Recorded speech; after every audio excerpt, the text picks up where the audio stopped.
बर' फरायसा आफादा दिनै गासिबो जिल्ला नाङै बिटिआर एकर्डखौ मावफुंनांगौनि थाखाय आरो बायदि बायदि दाबिखौ लानानै आसाम नाङै बे दिनै धरना हाबाफारिखौ फोजोबस्रांनाय हाबाफारिखौ लादों आरो 2020 मायथाइनि जे बिटिआर एकर्ड बे बिटिआर एकर्ड जालांबाय दिनै 5 बोसोरनिबो बारा जालांबाय दिनैसिमबो माखासे दफाफोरा आद्रा जानानै दङ। गुबैयै जाय दफाखौ जों लुगैदोंमोन गामि सोसननांगौ जोंनि गामि सिमा बारायनांगौ आरो बिकेडब्लिउसि जायखौ दानानै दोनदों बेहाय गामिखौ गासैखौबो नटिफाइ खालामनायनि गेजेरजों थाबैनो इलेक्सन खुंफुंनांगौ। दा बिनि थाखाय दुलाराय बर' फरायसा आफादा सरकारखौ दाबि दैखांबोबाय थादों नाथाय नैबे समसिमहालागै दासिमहालागै बेखौ मावफुंजोबाखै। दा बिनि थाखायनो दिनैनि समाव दा भारत सरकाराव पार्लियामेन्ट सोलिगासिनो आसामाव एसेमब्लि सोलिगासिनो।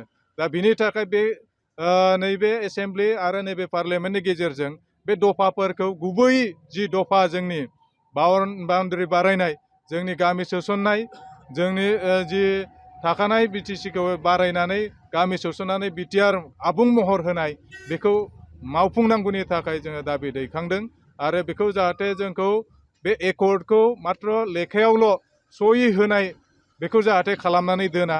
दुलाराय बर' फरायसा आफादा आरो बायदि बायदि आफादा दिनै बेखौ गोबां जोंनि मुंख्लं बा जोंनि बे ओनसोलाव थासारिया जोंना मोनसे बे धरना बा बायदि हाबाफारि लानानै मुंख्लं जानो गोनां जानाय आरो बे मुंख्लंनि जाहाथे मानफोरखौ लाखिनायनि गेजेरजों जाहाथे एकर्डखौ जाहाथे मावफुङो।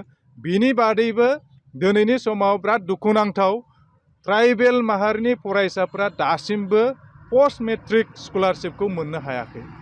दा बे मानि थाखाय जादों आरो बिनि कुइसनखौ दिनै रोंगोरा नार्जारि बिथां मानगोनां जे रायजो सभानि एमपिनि कुइसनाव बिनि एन्सारा फैदों 2026-27 मायथाइसिमहालागै रिलिज जाबाय बेसेबा खौटि बे आसामनि थाखाय नाथाय जोंनि फरायसाफ्रा दिनै मोनफुंनो हायाखै।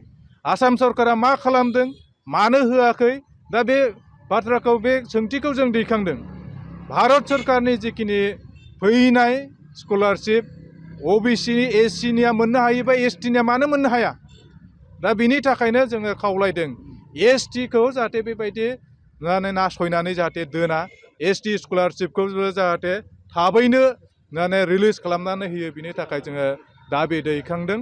बेजों लोगोसे जोंहा दिनै फरेस्ट डिउलार एक्टनि गेजेरजों माखासे हा हु जोंहा ट्राइबेल माहारिफोरा बर' माहारिफोरा हानि मोन्थायखौ दिनैबो मोनफुंजोबनो हायाखै बेखौ मोनफुंनांगौनि थाखाय खामानि मावनांगौ आरो ट्राइबेल बेल्ट एन्ड ब्लकजों लोगोसे ट्राइबेल थानाय आसामनि दाब दाब जायगायाव ट्राइबेल माहारि थानाय ओनसोलखौ जोङो प्रटेक्सन खालामनांगौ।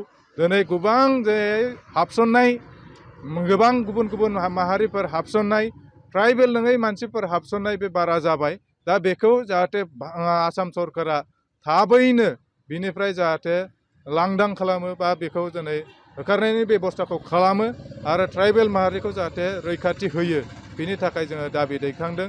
आरो लोगोसे दिनै आसामाव हाई स्कुलखौ आपग्रेड खालामनाय जादों हाई सेकेन्डारिसिम गोबां स्कुलखौ नाथाय बेहाय दिनैसिमबो फोरोंगिरि थिसननाय गैया आरो बे फोरोंगिरि थिसनाब्ला बे आपग्रेडसनल' खालामनानै हाई सेकेन्डारिनि लिस्टखौल' होयोब्ला आसामाव बेसेबां हाई सेकेन्डारि दङ बे लिस्टखौल' लानानै लिस्टखौल' देखायबा जानाय नङा।